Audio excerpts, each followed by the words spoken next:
What is up, Sand Shark family? Welcome back to another episode of the Sand Shark Rewind presented by Tanger of Hilton Head. JJ, man, what a weekend it was. First off, how you doing? I left it all out there yesterday afternoon on that call to the point that I came home, ate some dinner, tried to watch a football game, zonked out for 12 hours, did not see a single play of the Commanders-Lions game, woke up at 9 a.m. this morning feeling like a human being again. So it was a tremendous game. And Kevin Libby joins us, and also Red Bruin, a man who was on the call with me, joins us tonight on Sand Shark Rewind. What a day in the Cove, boys. That's right. Tony, Kevin, thank you guys for joining us. How's it going, guys? Good. Thanks for having me. Absolutely. Libby's audio. Yeah, we got. Oh, Tony, Red. your smoke detector's chirping again, Bubba. Oh, all right. Give me a few minutes, guys. That thing's always acting up. No, don't trip. Don't trip. I'm just telling you. We cook a lot here. Replace some batteries, Bubba. We cook a lot here. Let me check on these things. Libs, how's your audio now? I hope better. Yeah, man, it's so choppy, man. You can't figure it out. I'll go hang out in the comments. Love the show. Man, I really want you in here because you are the Sand Shark Women's biggest fan. Hey, Lib, I know you're still watching, but let's see if, or you're still in there. Let's see if you can hop on your phone. Maybe that might, and just turn it sideways. That's a good call. I will. I will shoot that link to your. To yourself, but well, as Red gets ready to fix his smoke detector, JJ, let's talk a little bit about this. We got a full show tonight, man. It's going to talk a little bit of everything, and track and field that started back up in 2025. We got women's basketball that picked up, and Red's moving all around the place. What's going on, Red? What you doing now, Bubba? I just muted him. We're going to throw him to the green room for a minute while he gets it figured out. But here he comes back. Back. He's back in business. There we go. The Libs is back in business. How we doing? Hi, boys. There much we go. Better. I mean, yeah, a little tinny, but much better. We can hear you, and I might be able to adjust your volume up too. There we go. All right. Libs, as I was saying, is the biggest Sand Shark women's basketball fan I know. He loves them. Loves them.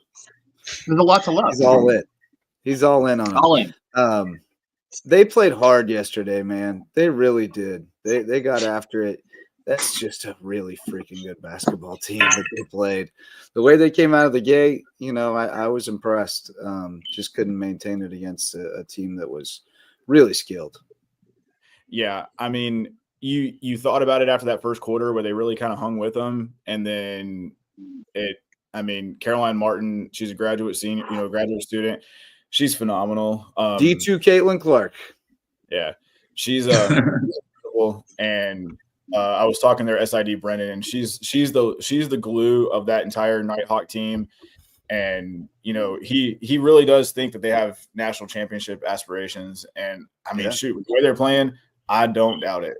It's good. I mean, congratulations to them because the last time they were there, I think they kind of had a chip on their shoulder because they came in and crushed us the first time, and then they came to us last year and and I don't want to say got waxed, but got their teeth knocked in because they got beat, and they remembered that.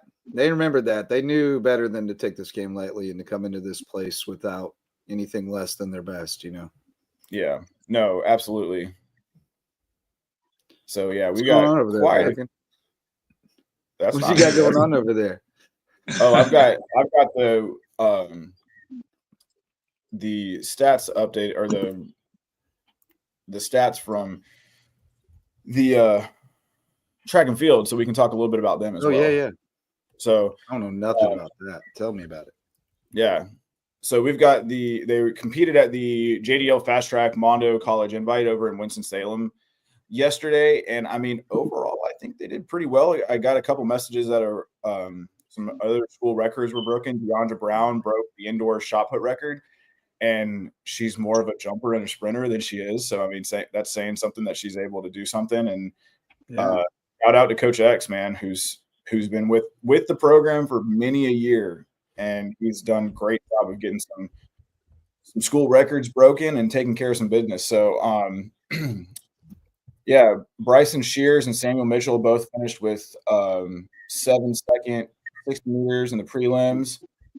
Deanna Rivers, 8.31 seconds in the women's 60. Cornell Harris, Mike Johnson, and Ramon White all had sub 8 in the quality 60. Leasia Ford, Gianna McNeil, Selena Cobbs all did really well. So, I mean, yeah, I mean, we can go through this all night. There's a whole bunch of stuff going on. So, I have to go back and I have to wait. And so, Ja'Cory Herring, it says something with the new 25 D2 number 94. I don't know what that means from Athletic Live. So, yeah, I don't know. Indoor rankings number 94. Okay, so all right, Ja'Cory, there you go, man. He's top 100. He's doing some good stuff, man. That's Cam did not compete in the triple jump. So, got some things to talk about. But, yeah, Deandra Brown with a 9.64 meter throw in the women's shot put breaks the indoor record previously held by her teammate Sophia Stolford. So, yeah, there we go. Hold on one second. I'm going to go shut my door. Go Sandchecks. Libby, what'd you think of the ladies yesterday? I think that we got beat on pick and roll a lot. I think our ability to possess the ball against some pretty good defense was waning. The Jackal was not out there as much as I wanted. The same with Bree. Right. But you guys called it on the broadcast. I thought the matchup of the two stars with Katosi kind of leading us versus, you said it was Taylor for them that was running the ship. That was a pretty cool matchup. Caroline Martin. Yeah. Thank you. Yeah. I mean, Katosi had a good game. So did Tanaya Bowman. She led the team in points. So, I mean, yeah, it's just a whole, like, again, you're facing the number 5 team in the nation. At that point, you're like, do you expect to win? Probably not, but you put together. I mean, you always tell yourself you expect to win, but you also know what reality The is. good things about games like those, guys, is that those games are great for measuring sticks as to see how far your program needs to go to get to that level. And I didn't get there for that game till the beginning of the second half. But I can tell you one thing: the physicality of our women's team is not too far off from where those guys were. You know, it's not like they weren't competing. They were competing, and I think just being a couple of years in, we're not too far away from being able to go toe to toe for teams at that level. You know. No, I agree. I mean, you look at these numbers. They had 3 players in double figures. Caroline Martin obviously was the stud. She went 11 for 18 from the field, 2 for 4 from the 3-point line, pulled down 8 rebounds, had 28 points, 3 assists, and 4 steals. I mean, you know, that's a solid line. And then on our side, we had 2 in double figures. Tanaya Bowman and Janiah Hayward. Tanaya had 14 points in only 19 minutes. She's coming back from injury. So, and then Janiah played 22 minutes and scored 11 points, had 3 rebounds. But yeah, I mean, I think that's the point is like Jay's finally getting back into her rhythm a little bit and getting there. So I think that's good. And then, yeah, Bart and Sheridan both, they're still banged up a little bit, you know, just coming back from those injuries at Lander last week. And so I think they're both like Sharon said, I want the 3 of them. They know this game's going to be tough. They know, and they would much rather be able to take the much more winnable game against Aiken. Right. Yeah, you can't risk the future of your season for one game ever. I mean, Yeah. if you're, they can't rush Sherry back in particular. They got to let her get right, and playing her a few minutes in spot duty and letting her take a few threes here and there. That's the way to go with her right now. You don't want her really trying to do too much at the moment. You put the lower half in bubble wrap and plant her at the perimeter and see if they leave her alone a couple of times, but don't rush her back, because if she gets all the way back healthy and stays healthy the rest of the way, they got a shot to make a little run here, because kids are growing up right and left. I thought Audra Hellman played really well yesterday, especially early. Yeah, she only played 9 minutes, but she had the 3-pointer, and and then she had a block, and that's the only stat line she had. Yeah. Overall, I think her presence, and you look at that, and that's really what that's all you need her to do, is give you 9 or 10 good minutes off the bench. If she does that, that's tremendous.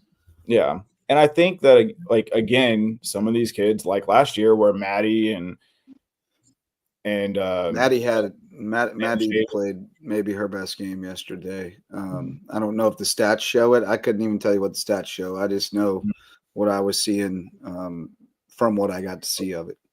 3 for 5 from the field, 2 rebounds, and 6 points. So, I mean, overall, but she's still that presence out there at, she does so many little things that don't show up in the box score.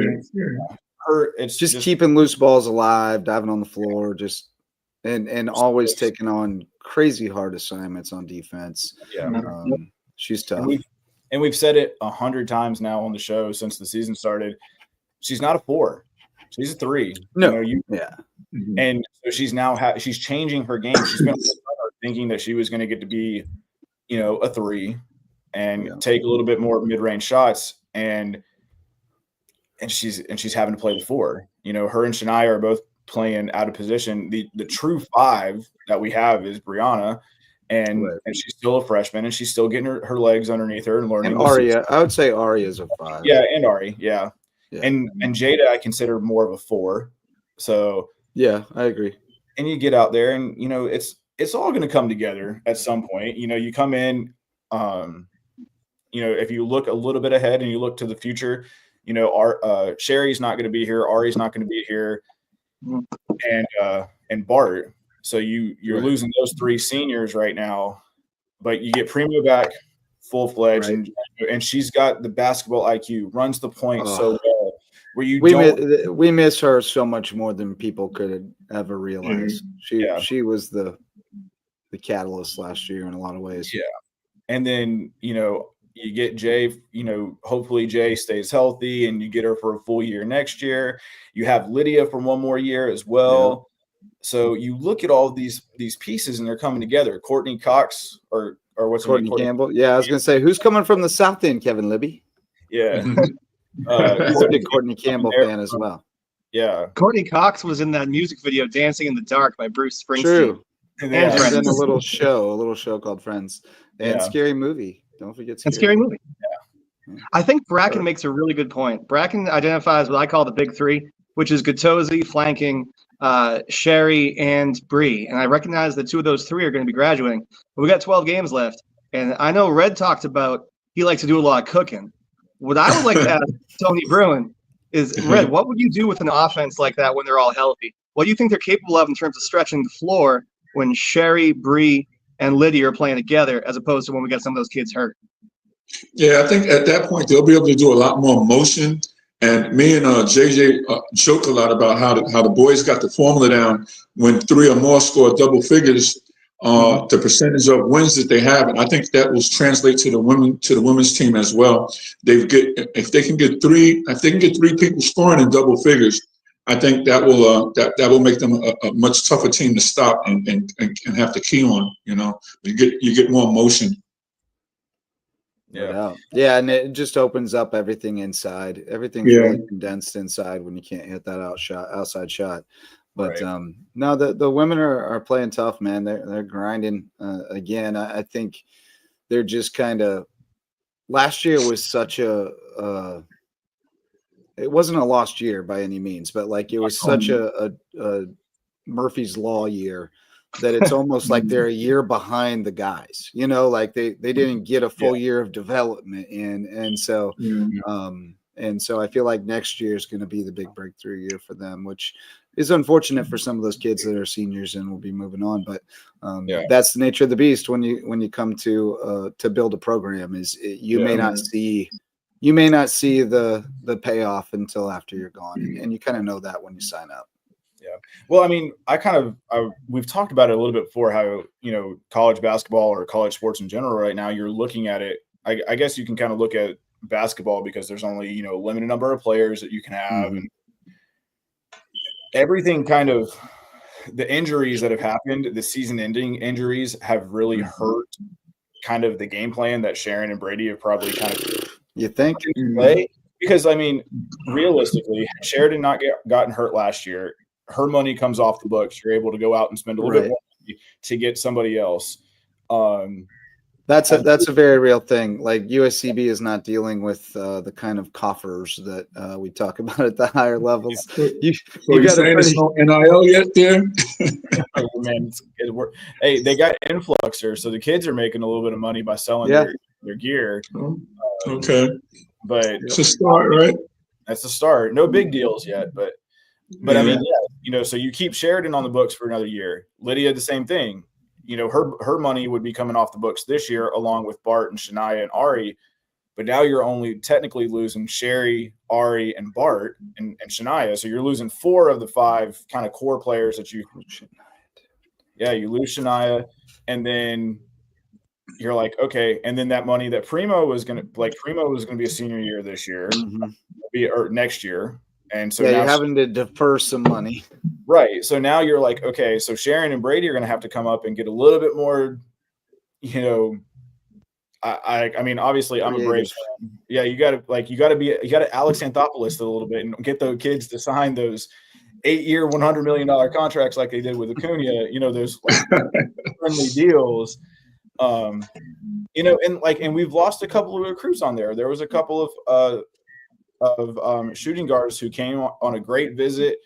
And they were shooters, and they were they were about 5'10", 5'11", so they would have been really able to play that 5'10" or that 2-3 position. And it came down to initially, it was a pair of sisters, and they said they didn't really want a full ride. They just wanted, they wanted to come here. They were like, they want to play for Coach V, which is a huge recruiting tool. But then something came up and somebody offered them a full ride, and now we're like, well, that was our decision maker. And Brady was like, man, I wish you would have told us this beforehand, and we could have figured out a way to get there. So it's always tough, but I truly do believe that this is on the up and up. Like, you get the players back, you get Primo for another 2 years, you get Lydia for another year. Courtney Campbell comes in. She's a hometown kid, so she's already going to be comfortable. She's been in every single game. Yeah, she has. And, I mean, that's a huge – that helps build the team camaraderie. Audra came to a couple games last year. She's from North Carolina. Ellie and Ashley are both young, but they're definitely going to grow into their time. It was great to see Ashley get some points there the other day. And then Ellie, she took 2 shots, 1 3-pointer, but she made a free throw. So, and that's the big thing. You got to make free throws. Small victories. Oh yeah, you do. 24, man. Oh, yeah, you do. Can we talk about this guys game yet? I got the highlights. Yeah, let's make the transition. We're 20 minutes in. So let's the best. It was just the best. Let's do this. I cut some highlights for us. There you go. Yeah, I just put up the stats for fun because it was super evenly matched. I think I've got every USCB basket in this, but I might have missed 1 or 2. Oh man, I took the 22 on the team on the bump on the graph or the lower third. Score bug didn't show up. I wanted the rank in there just so that we. Oh yeah. But big game for everybody, as always. Nolan Paladugu, splash from the corner. First 3 of the day for the First I know Nolan's got to be careful with that clapping right in front of their guy's face, though. He's got to be careful with that. He's just clapping, and it just happens that he also is supposed to go D up his man, so he has to go stand by him while he claps. It's not his fault. He doesn't make the rules. I like it. I like the clapping in their face. I enjoy it. Man, Dylan Lewis was nice yesterday. Oh, he was nice yesterday, dude. He had some sweet blocks. Splashed a couple. He's so smooth. I got to meet the Jackal's mama yesterday. Oh, yeah? She walked up and she said, "Hi, and I said, Jackal's mama." And she said, "Yes." And I said, "I spotted you in the bleachers across the gym and I knew you were the Jackal's mama." Looked just like it. Hey, Brack, I had a question that's maybe a little off what we're looking at right now, but it might be good for some of our younger players looking in. Do you, getting back to the money portion and the rate of full rides and stuff like that, is there a formula that you guys use, like a certain amount of scholarships that's full scholarships versus the certain amount of kids that you bring in that might be from the state that's eligible for financial aid and grants and stuff like that that you try to use, or does it just end up the way, what it is what it is? I honestly, I could not tell you. I that is out of my expertise. Above your pay grade. I would say, just from my experience, and there's a couple of kids I do know that are on full ride. But in general, the coaches have a budget, right, to work with, and they because I mean it in the sense of, say we've got some kids looking on now that may go to May River or Bluffton or wherever, and they come to a USCB game and they like what they see and they're interested. What do they start to, what do they need to start doing, as a local prospect or something like that, to get the attention? Are they looking for? If I can mentor them for a moment, I would say focus first on making sure you have great academics, because if you're in the top 10% of your class, I think, in South Carolina, you go to any South Carolina state school for free. Mm-hmm. So take care of the academics and the rest will take care of itself. And then you basically get to go play wherever you want to play, because if you ain't paying, they'll happily have you. If you're already paid for, so they don't have to pay for you. So, if you can take control of that situation on your own with your academics, that's the way to go. With that said, Division II, notoriously, you're not dealing with a lot of full scholarships. That's usually going to be partials, so that's where, again, scholarship money and academic money is going to be what makes or breaks whether you're able to accept some of these offers you get, because some offers you can't afford to accept. You always got to have the books taken care of first. Yep. And the other thing about that is most coaches I've talked to, college coaches, they're not wasting their time if you don't have at least a 3.0 GPA, because they can't. If you can't make that in high school, then you ain't going to make it in college, and they can't babysit you. Yeah, of course. Well, when I was doing the AAU circuit down in New York, the first thing that the coaches would ask me for is if I could send a copy of their transcript before they went any further for a kid that they were interested in. So first thing you got to do is qualify, Sand Sharks got themselves down in a hole, but Kyle Bowles. Yeah. So we'll also talk about that goaltending basket after. Oh, yeah. Talk a little bit about that. That was correctable error. Yeah, me and JJ, we still have questions on that, right, Jay? Yeah, we have a question about why the and one still counted. We're just going to talk about the play itself, but I don't know. So this is where it happened. El General, unbelievable. Is this where it happened? This is the break that happened, and they changed it. Yeah, that's right. Where they came and took it off. Yeah, so you can see that it changed on the scoreboard. Right. They didn't get it changed on the graphic, but yeah. So, they called a goaltend. At the next break, they looked at the video and said it wasn't a goaltend, which is what we told them on the broadcast in real time. Yeah. Well, the problem was, and that the reason why there was so much confusion at the table was because there was no call. There was no. There was a call. I saw the dude call it over on our side of the court. He called it a goaltend. They call a foul. They call a foul. They call a foul. Sound like somebody we know. Yeah. I was hyped, man. I was hyped. It was a great game. It was a I was great bringing game. the energy. I was Definitely. reflecting the energy of the Cove. It was an amazing game. Huddy is so good. What's your nickname for him, Kevin Libby? You got a new one. I think he's a stick shift because the kid is he's totally clutch. Totally clutch. Manual transmission. Hudson Norton. JJ, on the next call, can you give me a reference to Zoolander? Can you say that moisture is the essence of wetness? You're going to have to say that again without this. I didn't pick that up. What was that? So I love when you make reference comedy on your calls. Sure. It's like 90s Sports Center. So I'm hoping that in the next call, when there's a splash, you could allude to Zoolander, who Derek Zoolander says moisture is the essence of wetness. Moisture is the essence of wetness. I think I could get that. I think I could get that in there. I got the black lung pop. Zoolander is a great one. I may also reference a freak gasoline fight accident if I get going. Orange mocha frappuccino. So yeah, the goaltending that wasn't. What do you have to add to that, Bracken? So so from our point of view at the table, all I saw, I'm going to call him Muggsy because I don't know his name. Yeah, Muggsy. I got you. That's Muggsy. the perfect name. I nickname all the refs, by the way, high school and college. I do love Tim. Tim is my guy. Big Tim's my guy. Timmy's my guy. Muggsy give us the two. He gave us the two, but he never signaled goaltending. So we were like, wait. So we put it on there, and then losing his ever-living mind next to us.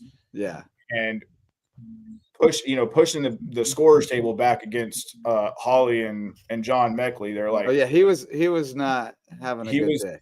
No, so he's like, it's 74, and we're like, dude, slow your roll or whatever, whatever the point was. And I said, yo, we got it. We're confirming everything. You're good. And so finally, I was losing my mind. Crash out. I don't need to you up, Red. And quick shout out to Wes.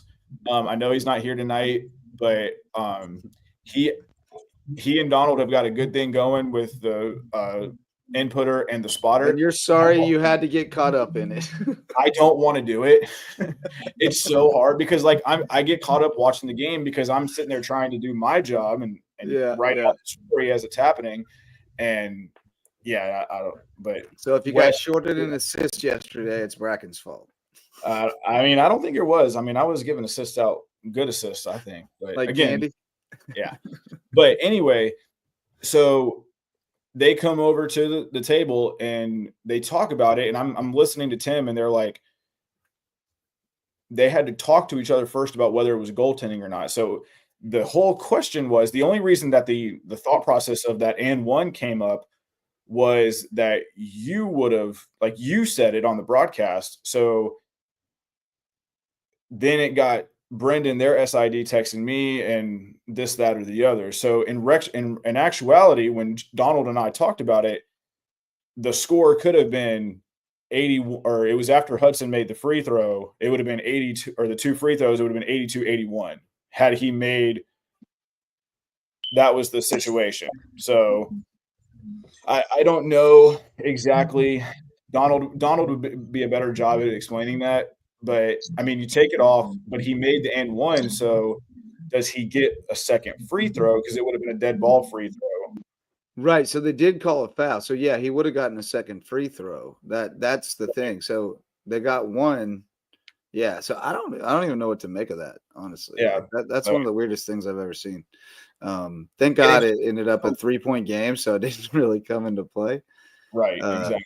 I think if it ended up a 1-point game either way, we would have had a whole situation on our hands. Yeah, it could have been under protest or something like that. But I mean, a history-making game for the men's team. They really did take advantage of probably what I would say is a tired North Georgia team, because that was the third game they played this week. And again, that's not, you play your schedule. They played Monday, Wednesday, Saturday. So and circumstances are what they are. Yeah. So you go up, and I guarantee you they're going to have this game circled round 2 in Dahlonega. And so if it is, I guarantee you, because that's going to bring in, the thought process. Because I think with that loss, that's going to knock them out the top 25. Realistically, I think it knocks them out of the top 25. Yeah. So it's going to be. Yeah, I mean, I do too. That doesn't mean that wasn't their only loss of the week, was it? Didn't they lose another one? Did they lose earlier in the week? Or maybe it was last week they lost. I think they lost last week because they beat they lost to Columbus State last week. Yeah. Okay. Yeah. Or no, they lost to them on Monday. Yeah. See, that's what I was thinking. Yeah, so that's 2 losses this week, and they lost by 3. They beat Lander by 3 on a buzzer beater, and then lost to us by 3. So they're still a pretty, a solid. They'll still be close. Yeah. They're still right there. Yeah, 100%. They started the season ranked really highly, right? They were like number 8 in the country. Yeah, yeah. So they've earned that respect, and yeah. I mean, they may hang around at 25, but I think USCB's got to be knocking on the door of the top 25 now. Got to be. Think about it. I mean, so do we make the transition into talking about that? Not yet, because first I want to show this. I want to show this first because it's dope. Oh yeah.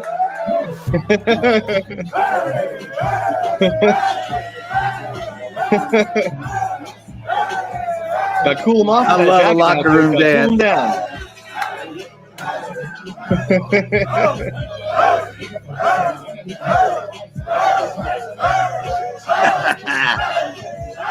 There we go. I love a locker room dance. There's just nothing better. Yeah, no, that was great, and thanks to Luke for filming most of that, because Jalen was like telling Ron to hurry up and get off the broadcast with you, and so you get in there and dance. And so that was it. We want to bring Red back in. He's back in the green room. Is he back? Yeah, Red's back. What's up, buddy? So yeah, I mean, like that's so much fun. I mean, and I know that is exciting. It honestly reminds me of last year when the girls beat North Georgia, when they ran into the dorm room. That was our locker room last year. Celebrating that. So, still, I mean, this team is on such a high right now, and they just keep climbing and keep climbing. And I mean, they got a tough test against Aiken on Wednesday, but I mean, they're battle tested on the road. And that game last year, I don't know, Tyler Johnson from, he's at Mercer now, and we're tied atop the standing.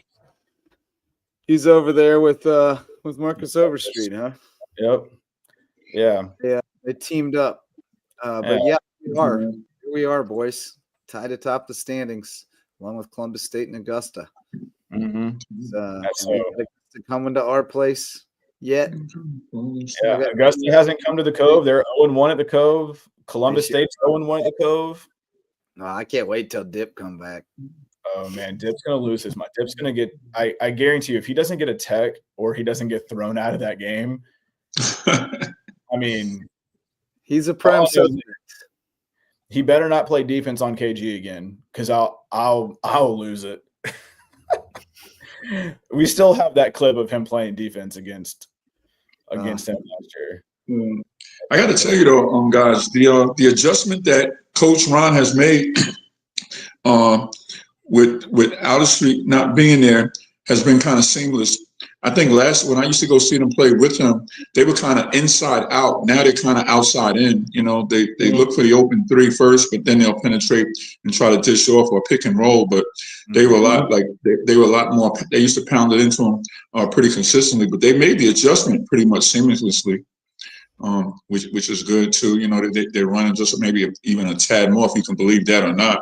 Overstreet did get up and down, you know, with those guys that put the amount of points on the board that they did, but it looks like they go outside first a little bit more than inside out this year. Yeah, but I mean, look at the standings right here. This is what shocks me, because the Peach Belt's a very tough conference, and we know that. And you've got 3 teams without a win in conference. That's and let me tell you, none of them are that bad. Like they're all pretty good teams. I mean, Georgia Southwestern gave us everything we wanted. Georgia College played us tough. Clayton State played us tough. I mean, everybody's good, man. Everybody's good. The margins are very narrow. Yeah, I mean, it could very much be flipped and everybody be tight, having, you know. But that's why it comes down to learning how to win, knowing how to win. I mean, every game's going to be a toss-up, and who can execute just a couple more times over the course of 40 minutes is going to be the difference. So, you know, every play matters. Every bucket is huge, and I think the way USCB plays, the way that they've got 10 guys all contributing at basically the same level, it lends itself to winning close games, because you've got more gas in the tank at the end of the game. And they just do. The last 5 minutes of a game, you can tell that they are operating at a different level than their opponent most of the time. Yeah. And that rotation isn't always the same 5 in, 5 out. It's like, hey, it's going to be these 3 might work better in this rotation. And you kind of look at it. You look at that starting 5 with Ollie and Dom, Kyle, Nolan, Kev, and then you flip it up and you're putting KG, Huddy, and Dylan and all them. And then you might just sub out 2 of those guys and put, you know, Dylan and Huddy in together and keep them with Kyle. Yeah, Kev. I think he does that a little bit based on defensive matchups too. Once he sees, you know, where we need to make adjustments defensively, he adjusts the rotations, the shifts, the line changes a little bit, and tries to get the best matchup there. Because he has to, because we give up so much size inside. He's got to he's got to play with that and get it right. Because sometimes into a big guy that, you know, a certain person, whoever it is, can't guard for whatever reason, and you got to kind of step it up. But generally, I mean, I love it. Coach Ron called it the best bench in America yesterday, and I can't disagree. I mean, if you're going to pick a 6th man of the year in the conference, it's got to be one of them. But who the hell do you pick? Yeah, you can't. It seems like that platooning he could do. If anybody's got my vote right now, it's Huddy. It's Huddy right now, but it would have been KG 2 weeks ago, and it might be KG again 2 weeks from now. Who knows? Because Huddy's going to be on the scout now. People are going to be. They're going to know about Huddy. And so it's going to open up opportunities for somebody else. Yeah, it really is. And that's going to, you really look at that. And, you know, the thing is we really haven't seen, like how Red said, we relied really heavily last year, which we kind of had to, on Larry and Marcus. You know, those guys really were our key scorers. And, you know, Marcus averaged a double-double. So it was like, okay, hey, if he doesn't get a double-double, something's wrong. And we still haven't yet to this season had a guy with double-digit rebounds. Not one. 16 games, we haven't had one guy. Right? Huddy got 9 that one game. Huddy got 9 one game. No one's had 10 yet. Yeah. Really? It's so spaced out. I mean, we're given like our rebounding margin is like -8 now, I think, or -7. Yeah, but they were killing us on the offensive glass yesterday in the first half. They did a much better job in the second half, but man, they were big. I mean, we only had 22 rebounds and they had 41. Right. Yeah. I mean, so if we look at our overall stats, I'm gonna look at the rebounding margin right now. We're -8. Yeah. We're at 33.5 and we're giving up 41.5. Yeah. At one point, it had got so bad, we said we have to stop bringing it up. We felt like we were like a broken record. But I mean, you can't teach height. But although the kids were boxing out, it was just they just were that much bigger. Yeah. I mean, they leveled out a little bit more. When you got guys in there who are 6'6", 6'7", 6'8", and you're playing against guys who are 6'1", 6'2", 6'3", that's gonna make a big difference. Yeah, but then once we got the one kid in foul trouble, 32 or 35 or whatever he was, once we got him in foul trouble, that really evened it out a lot. Yeah, because he was really a tough guard and really good on the glass, and that evened things out. But man, they had that Charles kid, Caden Charles. He's phenomenal. The AJ White was really tough, really quick. He's but only 5'10". He's small. He's lightning though. He's lightning, dude. And his first step was incredible, and he had a great step game. I thought we did a really good job of limiting him in the second half and not being able to let him dictate. They had some quickness. The other kid, Champion too. Wow. I'm glad quick. his brother left. Yeah, I mean, Caden Charles, he's a 6'3". Well, he plays bigger than 6'3". He looks. He plays like a 6'6" wing. Man, he was electric. Colin, like a little Barkley out there. Colin Turner's number 32. Yeah, he's 6'9". Yeah. So he was tough. And Frank Champion, by the way, now at Tennessee Chattanooga, along with Hilton head prep star Sean. Why am I drawing a blank? Cusano. I was drawing a blank on his last name. Q5ano on IG. And so here's the scary part for the North Georgia team, and giving them all the credit in the world, because I mean, that was a hell of a game. It was. There's many rivalry you build up with that because of the game last year here and all that kind of stuff. There's no love lost. No, but they only have they're only graduating 2 seniors, and one of them, Sutton Smith, I don't think played that much. Yeah, he played a little. He banged a 3. He made some. Yeah, he didn't play a ton. And then Hunter Schendelhelm or Schendelhelm. Yeah, Schendelhelm was a whole problem. He got going on that. He got hot for a minute. He did. So, and those are their only 2 graduating. Now you don't know what happens at the end of the year when people transfer and all that kind of stuff. Again, North Georgia can basically give the King Midas's gold. So, but they got the coffers. Have you seen their arena? Have you seen? Well, it's like, yeah. I mean, they have Division I facilities, no question. And I don't know how long they are for D2, but because they're if the Citadel's D1, they're every bit of D1, brother. Like, I mean, their facilities and their enrollment. I mean, if you look at you look at us, we're a tiny D2. In enrollment, we have just north of 2,000. They're the Georgia Military College, and that's why I make the Citadel comparison.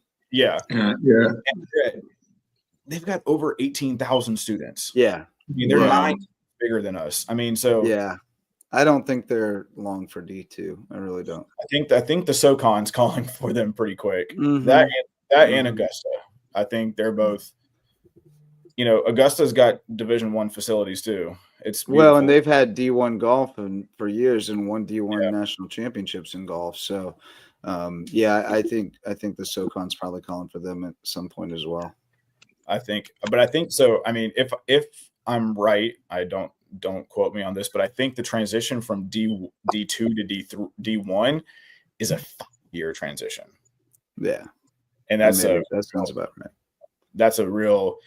Like at that point, why would you want to transition if you don't have to, But I don't know if the it's a different caliber of coaches and athletes you attract when you're D1. Yeah. That's why. I get that. So, I mean, hopefully for the sake of that, eventually they'll go up there. But, I mean, it's a good question, especially in this day and age with the NIL and everything. newcomers to D1 are going to have a little harder row to hoe. You know, I mean, you're going to be behind the 8 ball when you get in there, and you're competing against people that are playing a different game than you. And so maybe we'll see more schools just hanging out at D2. It's a different game there now for sure. It always has been, but more so than ever.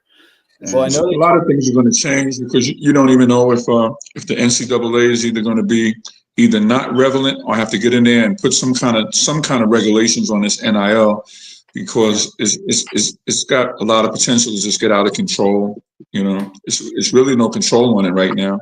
It's so new that nobody. It's the Wild West. Exactly. People are learning hard lessons. All right. You know, it's like how technology is moving so fast that we can keep, don't know, how to deal with it, like AI and everything. Speaking of which, is kind of a similar comparison. Banned or not banned at this very moment?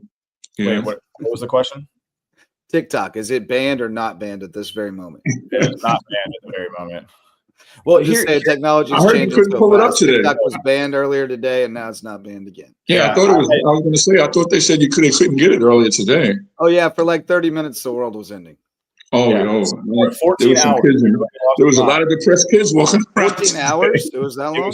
It was 14 hours. It stopped working last night when I got home, or when I got to Charleston last night after the game. Naturally, I just clicking the social medias, and I opened TikTok. TikTok's due to a ban, it can't open, close app. I was like, okay, so I don't open it up again. And then instinctively this morning when I woke up, I scrolling through social media, TikTok, and then it didn't give me that same message. It just had no internet connection. The restart, the refresh, like if you're in a dead zone. Or whatever. So I was like, okay, cool. And then we went to lunch and got back to the house, and again, normal instincts, and open it up, and you're like, oh hey, thanks to TikTok works again. TikTok. And so after I got done watching some TV, I was able to do some scrolling, And I enjoy TikTok. There's on there that's fun. The right people must have got to check. Yeah, I try to stay off there. During COVID, I would lose like entire hours of time. Oh, everybody would do it, and I had to stop. I think the rumor mill right now is that Mr. Beast bought it. That's a big rumor going around. That's TikTok. The rumor that's been circulating, was that he was going to buy it. I don't know how I feel about that. I still feel very conflicted about the fact that Mr. Beast is a thing that can happen. So what about Dude Perfect? I mean, we'll hold on. We'll talk about that off air, whatever. But I just still feel a little conflicted about the whole thing. It's crazy to me. I can't wrap my head around it. It's a crazy amount of money. Oh, I know. Well, I know Mr. Wonderful, Kevin O'Leary offered to buy it for $20 million too. So, or $20 billion. Yeah, I was gonna say 20 mil sounds like a low ball offer. 20 million, JJ could have bought that. I guess where I come down is I don't feel as terrified about the Chinese government having my information as I do about all of the American corporations having that information, which they already have.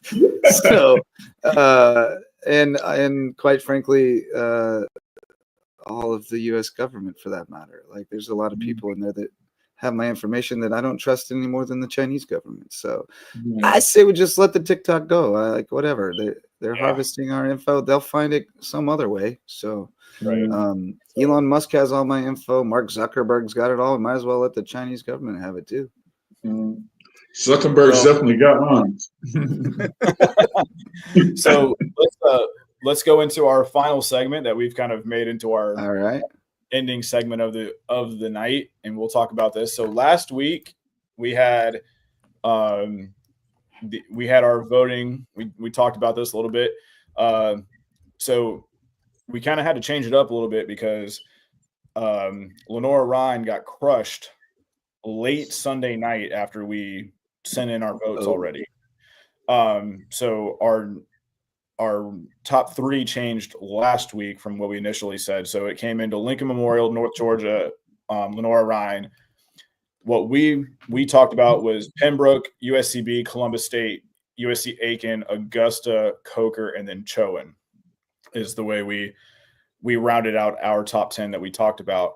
And then the poll came out, and then it kind of reflected a little bit of that. Lincoln Memorial took over at number 1. North Georgia State moved to number 2. Lenore Ryan at number 3. Columbus State, UNC Pembroke. Aiken jumped all the way from not being in the top 10 to number 6. And then we finished tied with Coker at 7, and then Carson Newman and Choman rounded out the top 10. So now here's the dilemma, I feel like. And that was because Aiken trounced Augusta, right? Yeah, beat them That's like why they jumped in there. 40. Yeah. Yeah. And we had put Augusta at 8. And we had talked about putting in Augusta at 8. Yeah. So I did a little bit of I still think Augusta is better than the bottom 3 teams on. I agree. Yeah, I agree. And that's why I still have them in my top 10. I actually have them in my top 5 actually. So I did my little research that I wanted to talk about, and I've got Lincoln Memorial up there. They're still running away with the SAC right now. Lenore Ryan bounced back after the 1 loss and is on a 3-game winning streak. And this is where the part where I have to get some input. I feel like I've put us at number 3. And now, so realistically, I know that's really high from where we've been at. Yeah, but warranted, I think, in some aspects. But I guess my first question is, what's the justification for putting us ahead of Columbus State? The ranked win.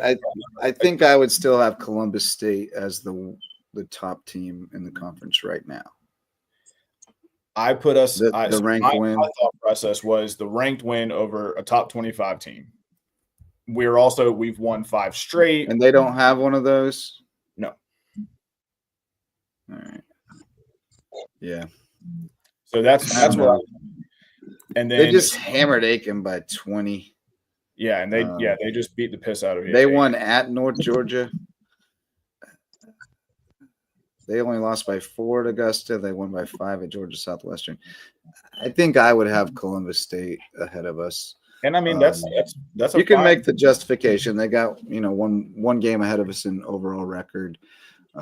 It could go either way, but I think I would go Columbus State. I think I would actually go Columbus State number 1, honestly.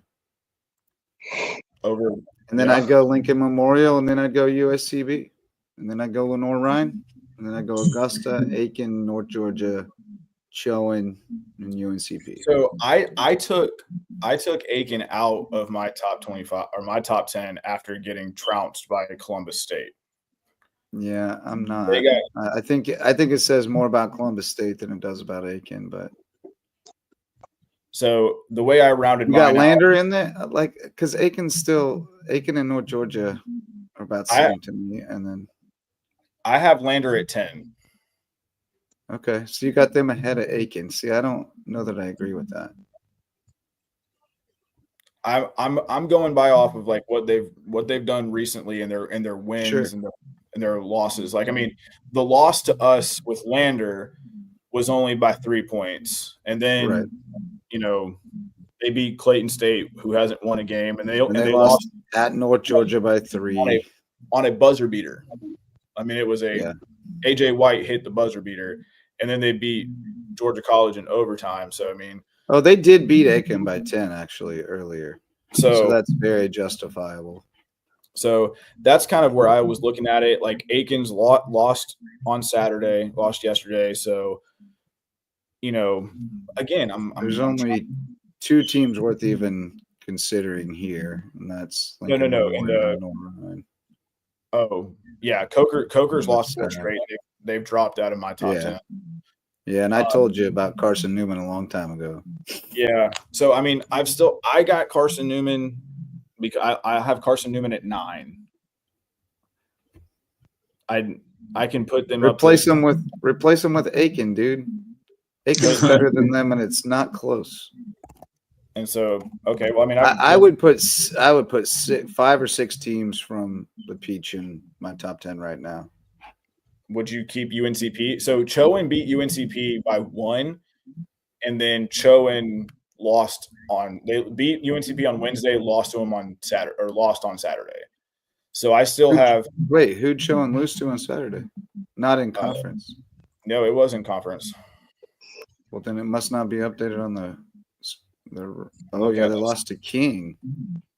And oh, King that's their division record. I was looking at their division record, not the. Oh yeah. Record. Yeah, I'd. Ugh. I still Conference think Carolina is not very good. Besides, it's not. It's not good at all. It's really not very good. It was a 1-point loss at Chowan. I think I'd still keep Pembroke ahead of Chowan on overall. I have them in there. So if we this is what I came up with, and then we can always readjust. Lincoln Memorial, Lenore Ryan, USCB, Columbus, Augusta, North Georgia, UNCP, Chowan, and then I had Carson Newman, but you just talked me out of it. So now I got Lander and Aiken. Yeah, I like that. I guess I'm not convinced that Lincoln Memorial and Lenore Ryan should still have a stranglehold on 1-2. I mean, I'm okay. I feel like the Peach is the best conference. I think whoever's the best in the Peach should be first, and then Lincoln Memorial, and then whoever's second best in the Peach, and maybe third best, and then Lenore Ryan. But that's me. I mean, yeah, I can see that. Because Lincoln Memorial's won. Let's see, what did they? Lincoln. That's why I would go Columbus State, Lincoln Memorial. Yeah, they've won USCB, 4 straight Lenore after Ryan. losing to Lenore Ryan. Yeah, but who are they playing? That league is garbage. Winning 5 in a row in this league is way more impressive. Yeah, well, they've beaten. Unless Carson they're playing each other and not playing anybody. They played Carson. Their 4-game winning streak. They beat Carson Newman, Coker, Tusculum, and Catawba, and they play Emory and Henry 2 good wins on Wednesday. All right. And then Lenore Ryan, who is won 2 straight. They've won 2 straight. So they lost to. So their last 5, they're 4-1 in the last 5. They beat Lincoln Memorial, beat Mars Hill, lost to UVA Wise, beat Anderson, and then dog walked Emory and Henry 103-67. And we beat Emory and Henry earlier in the year. Yeah, not by a ton, but we beat them. Double neutral overtime. site, right? Neutral site. Yeah, it was OT. Yeah. That was the first weekend of the season. Yeah, I don't know, man. I don't know. This one is getting tough, man. Splitting hairs, but I think the Peach is clearly the best of the 3 conferences, and should be representative in the whole. I'm game. I love that. I love what Papa Jordan's saying here, JJ. Is Papa 23? Is this Papa Pulse? Is that why he's Papa 23? I don't know. It's coming from YouTube, so KP's pops. But he's saying the USCB will reach their first votes at the national level. I agree. Well, so they have in the other poll, not in the poll that we talk about. They were receiving votes in that poll. Oh, really? Yeah, they have received votes in the national poll. So, what's the narrative for this team? The Ravens. What? The narrative? As they start to get national attention, if you're going to write the story about this team, what makes them special? Is it that coach runs it like a hockey team, or is it something different? Is it the line shifts? Well, I mean, I think the biggest narrative is just that they're not even postseason eligible yet, and we're talking about the potential of them winning a conference championship, which is not supposed to happen. I think just and then I think another layer to that narrative is that the best player, the most important player from year 1 is gone, and they're even better. I think Coach Fadala and the tone he sets and the culture he's built is the narrative 100%. I mean, the buy-in is off the charts. Just off the charts. Yeah. They're so unselfish. They so embody the spirit of their coach. It's special to watch. You can see that those kids have bought in 100% into his system. Definitely. And JJ, what was your stat about players in double figures? We had 5. Oh yeah, so we're now 12-1 when we have at least 3 in double figures. Okay. Wow. Yeah. Ollie, we've had at least 3 in double figures in 13 of 16 games, which is pretty unreal. Numbers don't lie. And then the craziest part is how many guys average double figures. Let's look. It's not very many. You got one player. I think he's averaging 9.9 or something like that too. He's right on the fringe. Yeah, it was 2 going into yesterday, but it could be more now. Hold on, I'm scoring average. 3. Kenny's at 11.9. Kev's at 11. Ollie's at 10.1. Dom's at 9.9. Yeah. And you got Huddy with 8.6. Nolan at 8.6. And Nolan hasn't had a big scoring game here in a while. He's due. Right. He's due for a big 3. Yeah, well, I mean, he'll every once in a while do that, but he's the guy that'll get you 6 or 8 every night and then go up for 25 one night. Yeah. And then Dylan at 7.8. So I mean, I think you're right there where you're looking at those 7 guys that could be talking about it. But it could be any guy, any night. I mean, that's the thing is like they'll put 7 in double digits, even though only 3 barely average it. Outlaw can do it every night. Any given night. Spanos has been a little off with the shot lately, but he'll get it back. I mean, you can talk about it's awesome to watch. Yeah, I mean, Ollie dropped 29 in the opener against Francis Marion, and then went 2, 8, 5 before having 17, 11 against Edward Waters and Savannah State. Yeah, and then he kind of for the first 2 games against that's El General. Yeah. El General does whatever is needed for the troops to be successful. Yeah, I mean, he nearly had a double-double against Edward Waters with 17 points and 8 assists. And we never talked about assists last year because Larry was the one taking the shots. He was the one bringing it up and never did that. So, and then KG, man, yeah, KG's just Kenny's gonna go off and have like one heck of a game, like 35 against Emory and Henry, and then he had 21 against Slippery Rock, 17 against Landon. At the end of the day, they take what the defense gives them, and they're so unselfish. And if they know they got a matchup problem, they exploit it. And but I love the way roles are becoming more defined. Like Huddy wants that damn ball at the end. He wants to go to the bucket. Everybody wants to be the guy who hits the dagger 3 that kills the comeback, and they just fire them at will. I mean, just bombs away and with such confidence and rip the nets. And man, it's just awesome to be around. It's so much fun. I'm living my dream. I didn't realize how highly Huddy was out of high school up there in Cincinnati, man. He was a stud up there. Out of Taft Information Technology High School? Yeah. He was a stud. Strangest name in high school I ever heard of. I think he should grow his hair back out like it was. Oh, was it long before? Oh, yeah. Go look at his Instagram. Go look at Showtime Huddy on Instagram. Oh, yeah.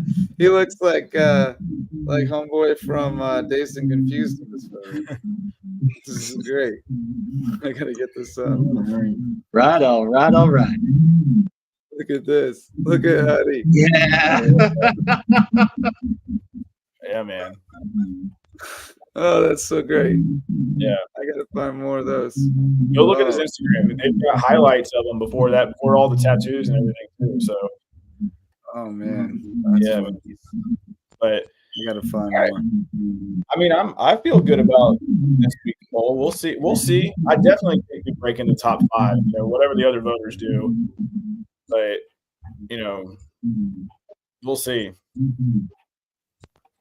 Huddy with that haircut looks like the kind of person that would sell stuff out of his trunk. Yeah, no doubt. Here we go. There's There a he better is. one. Huddy with the hair. Now, and dude, if you pull up his headshot from this year, shaved his head over the summer. Shaved head. Yeah, it's not a great look. Yeah, he went straight bald. He said, "I just need a change." It's not a great look for him, if I'm being honest. Here we go. I can see how some recruiters might have missed that one. Yeah, this one. There you go. Hey, that's after. Now he looks like a baller. That's after it grew out. He went straight razor and went bald. He went full Fudala on it. I mean, it was a no guard. It was a no guard, and he was at IT one morning, and I was talking with Matt Heitland, and all of a sudden, because Hudson was here all summer taking classes, and I walk up and he's at the help desk, and I was like, "Whoa, buddy!" He's like, "Yeah, man." He's like, "I needed a change." He's like, "I hope it grows out a little bit before media day." And I was like, I was hot, and I realized it was my hair that was making me hot, so I shaved it. So, yeah, but let's go ahead and wrap it up for the night. Final thoughts, guys. Red, what you thinking as the final thoughts before we head off for the night? I was just excited to see how flawlessly that they had changed up from going away from Overstreet and doing the outside thing. Still getting about 88 points a game. It was very exciting.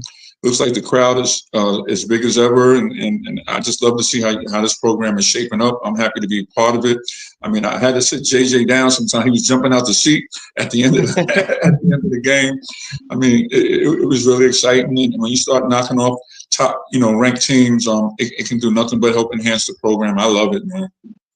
Yep. I can't promise you I won't do the final 2 minutes standing up from now on. Because I loved it. I haven't seen him that excited in a while. Yeah. Liv, what you got? Basically, we're spending a lot of time in this program talking about the future, and I just want to remind us to live in and appreciate the moment. We're 2 years into this program, and the women are tremendous. Sharon Versup's not going to be here forever. We got to appreciate a really well-coached team. I mean, a team working through injury, performing extremely well as a team. On the men's side, I hope Ronnie stays with us for a long time. It sounds like the kind of program that might attract him to a higher level program at some point. So again, we really need to appreciate how much fun it is to have this while we're in it. Red, you're one of the most successful basketballers that have played in this area. You know well that the moment is fleeting, and these are the things we can look back on and love. So I'm saying, love it right now, because it's here. Huddy is going to Huddy all day, and it's happening right now. Let's enjoy the last 12 games. There you go. Amen. JJ, final thoughts?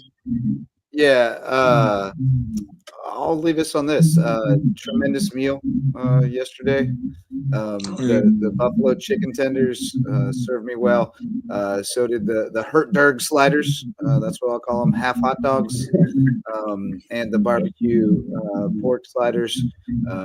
And on that note, our boy Tim, the ref, came in, dipped in, got his food. He said, "Man, this is the best setup of any place we go by far. I'm serious." So I just wanted to give a shout out to make it happen on game day. Everybody knows that the arena that we're in right now was not the ideal scenario, but you guys have done just an incredible job of making it feel like it's supposed to. I mean, it feels like a pretty ideal scenario on game day. It's a great setup. Everything runs smoothly. Everyone has a great time. Everyone's well taken care of, and everybody leaves happy. Win or lose, but especially win. And Fidala and the boys been taking care of that a lot lately. So it's a dream every time I get to go do it, and I can't wait to get back out there next Saturday. Flagler coming to town, Judd Damon. Let's send that guy home with a couple L's. That's right. He's a good friend of USCB. He is. He and Quinn are good friends. And I'm going to piggyback on Liv's, living in the now. It's and kind of piggyback on everything. It's like, you talk about that, this is not the final arena. We know that we're not going to be in the arena in this version of the code forever. We know that we're eventually going to be in a big 3,500 seat arena. But you're right. Larger fishbowl. Yeah, larger fishbowl. Live right here. Live now and appreciate what's going on, because something that I've realized is that not only is like the winning is always great, but the atmosphere of campus is slowly starting to change a little bit. Especially after the welcome back whiteout, where the kids were coming and they were fired up, and it's great to have students back. And that's the big part, is like where the kids want to be there. They're like, oh, hey, I'm not going home this weekend. I got a basketball game to go to.